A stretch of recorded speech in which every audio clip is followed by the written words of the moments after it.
Paz do Senhor, meus amados, mais uma vez compartilhamos a palavra do nosso Deus e sempre uma mensagem para edificar a nossa fé. E a mensagem de hoje, para nós compartilharmos, ela se encontra no Evangelho de João, no capítulo 2, versículo 13, que diz assim, amados, Estando próximo à Páscoa dos judeus, subiu Jesus para Jerusalém e encontrou no templo os que vendiam bois, ovelhas e pombas, e também os cambistas assentados.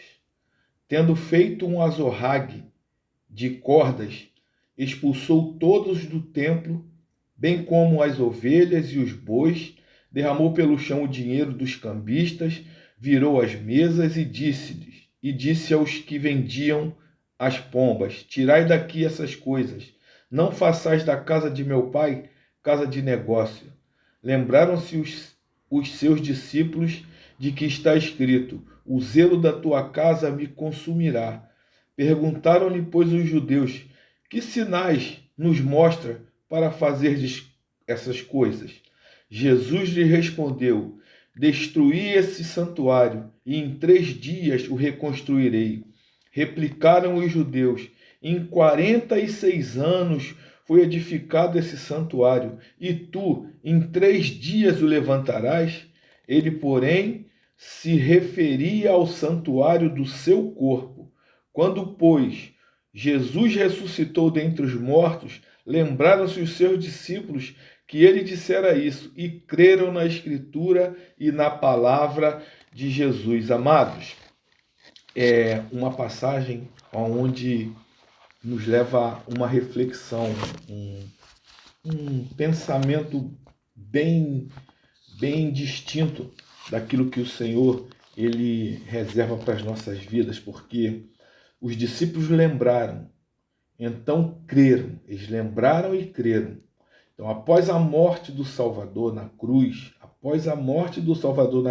e sua ressurreição, porque ele morreu, mas ressuscitou.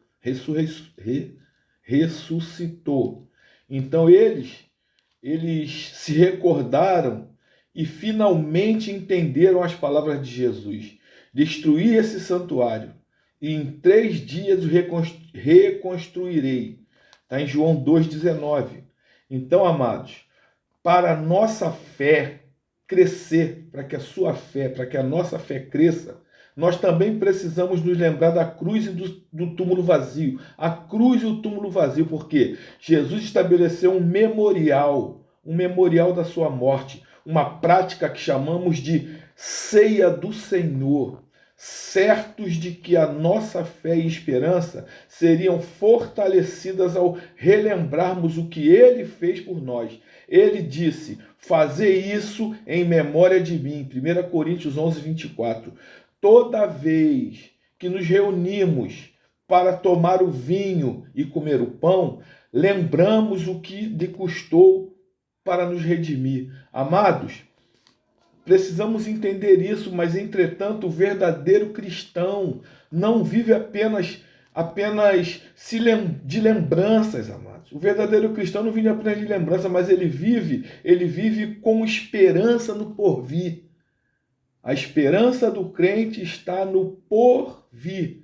Nós devemos participar da Santa Ceia até que ele venha, como está no versículo 26. Aquele que morreu por nós também ressuscitou do túmulo.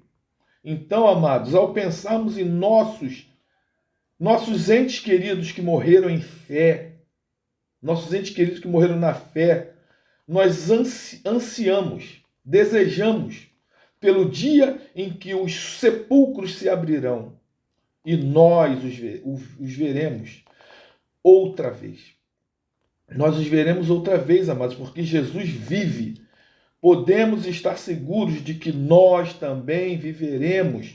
Talvez hoje tenhamos lágrimas nos nossos olhos, lembrando daqueles que já partiram para a eternidade. Mas, amados, eu quero te dizer que, contudo, ao lembrarmos-nos da morte de Cristo, ao nos lembrarmos da morte de Cristo, da sua ressurreição, a nossa fé e esperança são renovadas, amados. Então precisamos relembremos-nos, Cristo é a nossa esperança na vida e na morte.